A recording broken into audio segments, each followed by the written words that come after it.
नारी कभी हारती नहीं है, नारी को हराया जाता है। ये कहकर के लोग क्या कहेंगे, इस तरीके के वाक्यों को कहकर नारी को हराया जाता है। नारी कभी हारती नहीं। स्कूल में जाते समय good morning, good madam, madam कहते हैं।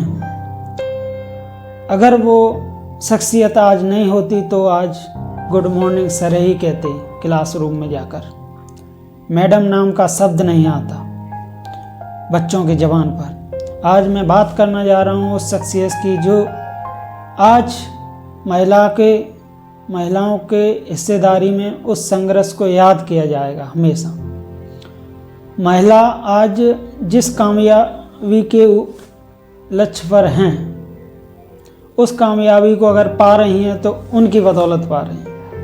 मैं बात करूंगा 3 जनवरी 1831 में वो महिला जिसका जन्म पुणे शहर में होता है 3 जनवरी 1831 में, और वो महिला अपने हक हुकूम के लिए लोगों से लड़ती है। पुरुष प्रधान देश में तो मैं बात करने जा रहा हूँ माता सावित्रीबाई फुले, ज्योतिराव फुले की पत्नी। एक पुणे में सावित्रीबाई फुले का जन्म होता है। उनमें पढ़ने की ललक होती है बचपन में। उनके पिताजी, सावित्रीबाई फुले के पिताजी पढ़ने नहीं देते हैं, किताबें छीन लेते हैं, जला देते हैं किताबें। 7 साल की उम्र में शादी हो जाती है, शादी कर दी जाती है। बाल अवस्था में ज्योतिराव फुले से शादी होती है। शादी होने के बाद ललक थी उनमें, और जब ज्योतिराव फुले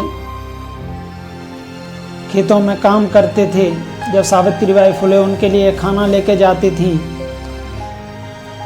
तब वो अपने जिसमें थैले में खाना ले जाती थी उसमें किताब रख कर ले जाती थी।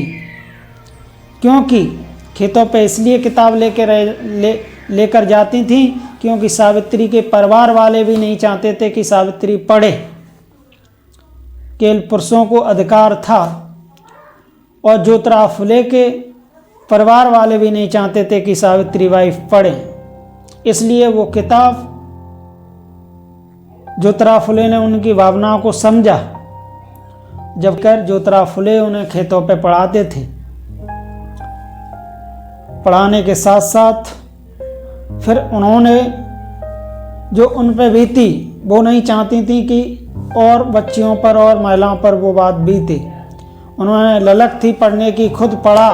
ज्योतिराव फुले से पहले खुद पढ़ा, फिर उन्हें पढ़ाने की ललक उनके अंदर जागी, और वहाँ के महिलाओं को, वहाँ बस्तियों की महिलाओं को, बच्चियों को पढ़ाने का संकल्प लिया। संकल्प के बाद उनका पढ़ाने का विरोध हुआ बहुत। पहले पढ़ने का विरोध हुआ, फिर पढ़ाने का विरोध हुआ। कोई अपनी बच्चियों को घर से बाहर नहीं निकालते था। उस समय उस महिला ने वो करके दिखाया, पढ़ाया। पढ़ाते समय सावित्रीबाई फुले और ज्योतिराव फुले के परिवारों को बुरा लगा। उन्हें परिवार से बेदखल कर दिया गया, घर से निकाल दिया जाता है। एक सावित्रीबाई फुले, ज्योतिराव फुले की एक दोस्त हुआ करती थी, फातिमा शेख। मुस्लिम समाज के घर उन्हें आसरा दिया गया। आसरा देने के बाद वहाँ उस घर में रहती हैं। रहने के बाद वहाँ पढ़ाई करती हैं, पढ़ाती हैं महिलाओं को। स्कूल खोलने के लिए पहला स्कूल उन्हें वहाँ घर दिया गया। फातिमा शेख ने घर दिया उन्हें महिलाओं को पढ़ाने के लिए। महिलाओं को पढ़ाना वहाँ से शुरू करती हैं। फातिमा शेख से वहाँ दोस्ती थी उनकी, वहाँ ठहरी। जब वहाँ से बात करता हूँ 1848 की, जब पहला स्कूल जो सावित्रीबाई फुले ने खोला वो महिलाओं के लिए वरदान बना। उसके बाद 2-3 स्कूल और खोले गए उनके पूरे जीवन में। पहला स्कूल सन 1848 में पहला स्कूल सावित्रीबाई फुले के द्वारा खोला जाता है। फातिमा शेख और सावित्रीबाई फुले के द्वारा उन्हें दोनों के द्वारा महिलाओं को जागरूक किया जाता है, पढ़ाया जाता है। तो मैं कहना चाहूँगा सावित्रीबाई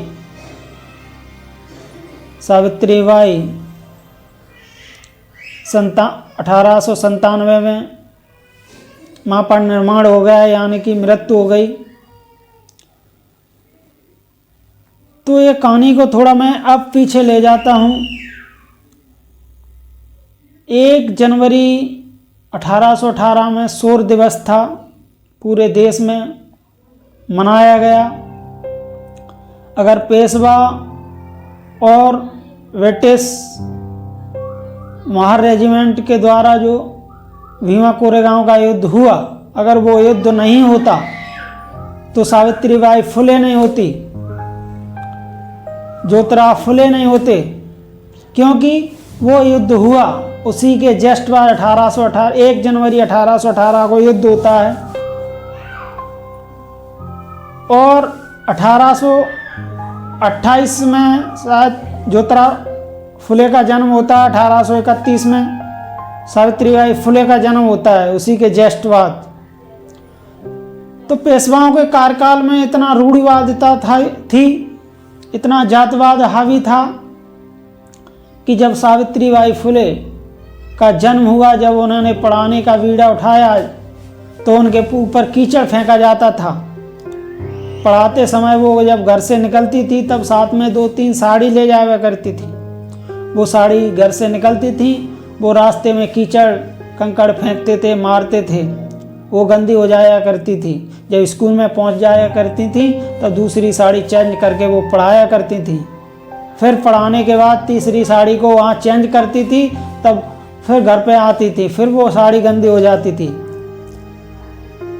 इतनी रूढ़िवादिता और जातिवाद की शिकार होते हुए भी महिलाओं के लिए उन्होंने स्कूल खोला।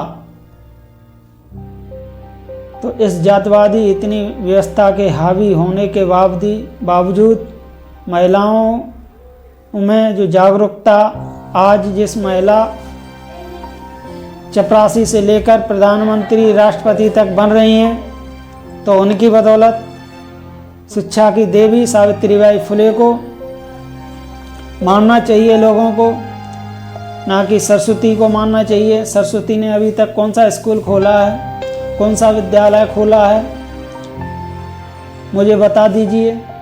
सावित्रीबाई का इतिहास है, जब कोई स्कूल नहीं था महिलाओं के लिए, दलित, पिछड़े, वंचित समाज के लिए भी तब पढ़ाने की व्यवस्था नहीं थी।